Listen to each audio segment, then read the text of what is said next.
Good morning, ladies and gentlemen. It's a beautiful Saturday morning here in Austin, Texas. This is day 949 of the 3+ Minutes of Blanks Challenge. And as always, I am filled with gratitude. Thoughts on my mind this morning. Yesterday morning at 4:58 a.m., my stepfather, my mom's ex-husband, reached out to me in the morning, and it was actually the thing that woke me up yesterday morning. I didn't end up picking up the phone, not because I was avoiding talking to him specifically, but I knew that if I picked up that phone, my day would be weird. Like I generally have a purpose and a goal for where my day starts, things that I need to do. And anytime anything comes in the way of it, it messes up my day. And I meant to get back to him later in the day, and I actually completely forgot. So he reaches out to me again last night, and I was thankful that he did it.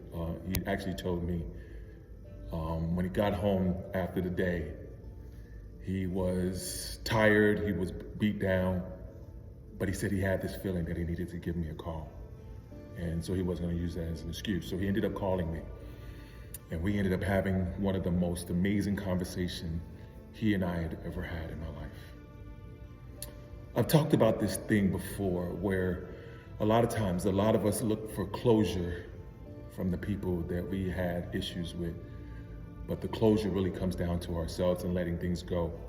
And what I keep finding in that process is as you find that closure in yourself, the closure from the other person somehow materializes in these incredible ways. Me and my stepdad weren't always on the greatest of terms. Some of it is just me. Some of it was him.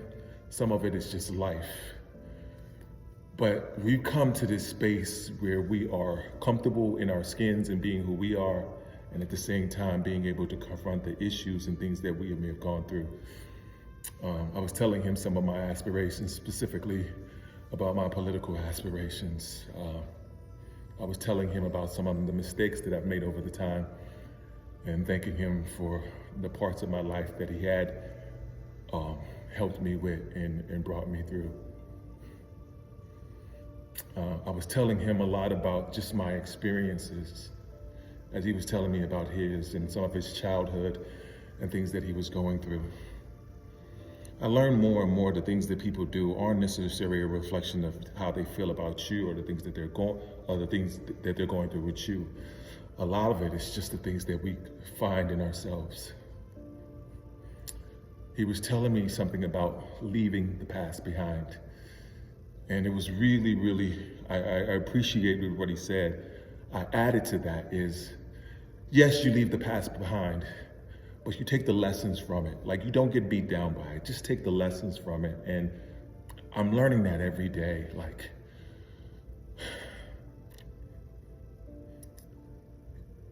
it was an amazing conversation, and it just deepened the love that I have for him. And I think for the first time in a long time, I ended up calling him Dad. And initially it felt uncomfortable, but then it started feeling natural because in some ways he was a major part of my life, and I'm thankful for him. And I wanted him to know that I was thankful for him. And whether we had our ups or our downs, he'd been a major part of my life and where I've come to right now. So Mr. K, Dad, thank you for the conversation. Thank you for the closure, and thank you for just being you. Peace, ladies and gents.